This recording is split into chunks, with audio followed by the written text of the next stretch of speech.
Carmen, ahí arriba tenía su escuela. Educó y enseñó a leer a toda Fedeira.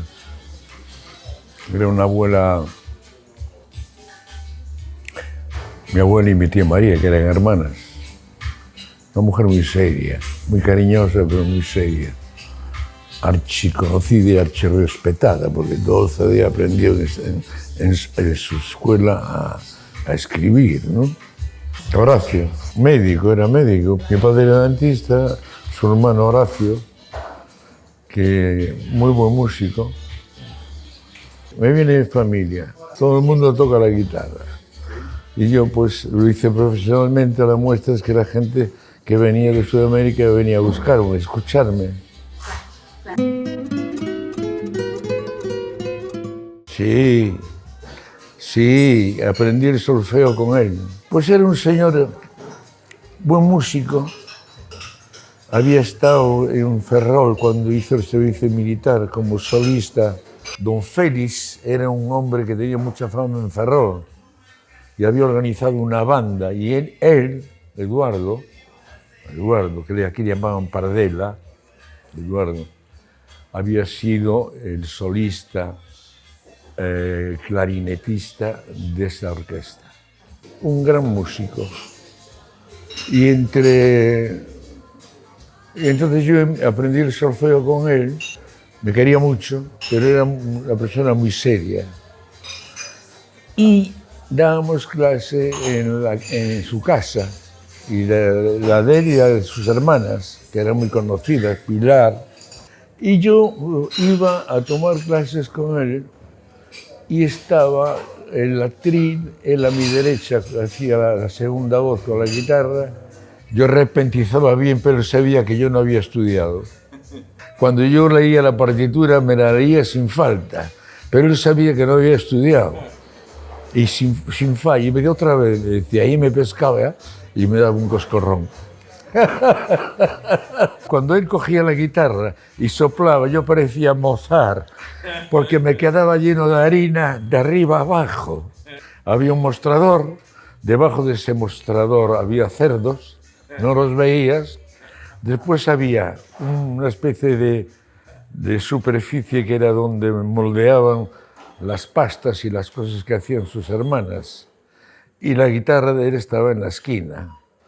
Forzosamente, cuando sus hermanas hacían ese tipo de pastelería, que se llamaban las reginas, pues la guitarra estaba llena de harina. Y entonces se ponía a mi lado y soplaba para limpiarla y me dejaba como si fuera Beethoven. Aquí estudié el bachiller y después el pre lo hice en Ferrol y después fui a hacer Derecho a Madrid. Ahí me lié porque me conocía todo el mundo de la música. Era una referencia, si quieres, cuando llegaba gente de Sudamérica. Y aproveché bien ese descubrimiento que hicieron en Madrid de la música sudamericana, que fue un boom y estuvo mucho tiempo de moda. Estaba Toldería, bueno, yo me los recorría todos. Todos los sitios que se dedicaron a abrir boîtes, yo las hacía todas las noches. Y cuando venía una vedette sudamericana, pues me escuchaban y me decían, ¿no puedes acompañar en mi estancia en Madrid? Y pues han pasado mucha gente. A Mercedes Sosa, bueno, a Mercedes Sosa la acompañé también. No solo, ya con gente. Yo era el guitarrista, el primer guitarrista y tenía su grupo. Citarrosa, lo acompañé bastante tiempo hasta que se fue. Sí, Citarrosa. ¿Qué dice, compadre? Sí, una voz grave tenía, sí. Sí, gallego, ¿cómo te va? Decía. Todo lo que era español es un gallego para los argentinos, ya lo sabéis.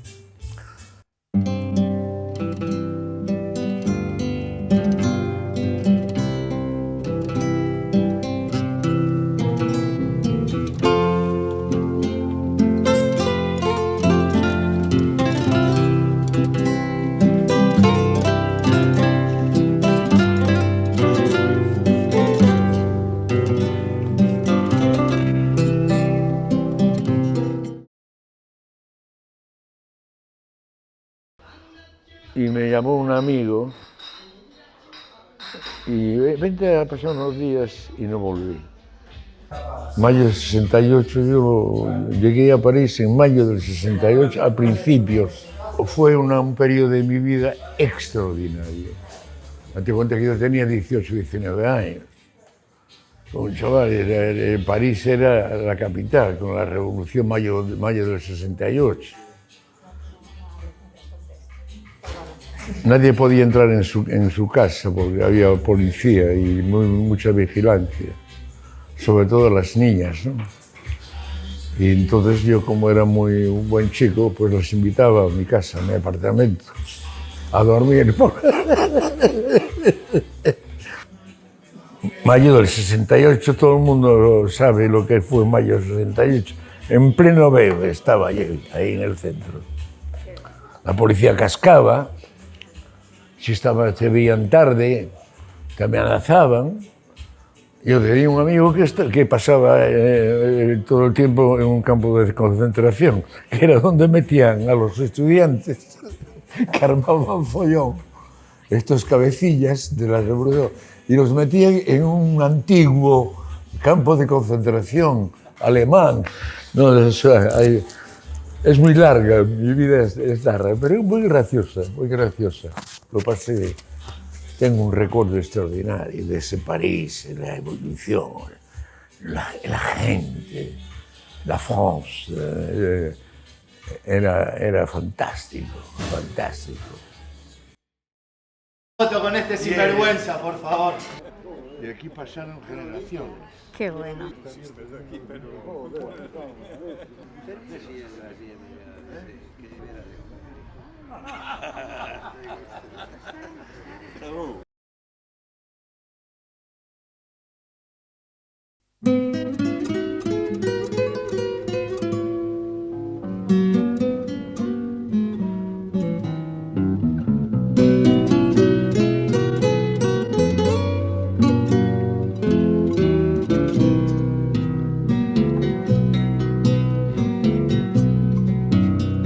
Hoy por primera vez te escribo y sé que no escribirás. Un niño como tú no escribe si no está en el Perú. Un niño como tú, pequeño y raro niño cristiano. Tu madre loca luz, tu padre ardiente y frágil varón, cabían en un cajón de pino en tu cuarto de pensión. Pero no eran así las cosas cuando te conocí. Tu pelo de aserrín, tus ojos donde el tiempo se hundió, no están en mi canción, ni tú volverás nunca al Perú. Zapatos sin cordón, tan solos como estuvo tu amor. La vida te ayudó a morir, mimando tu soledad.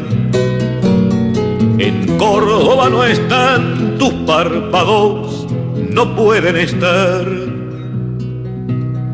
Un niño como tú no duerme si no está en el Perú. Tu madre loca luz, tu padre ardiente y frágil varón,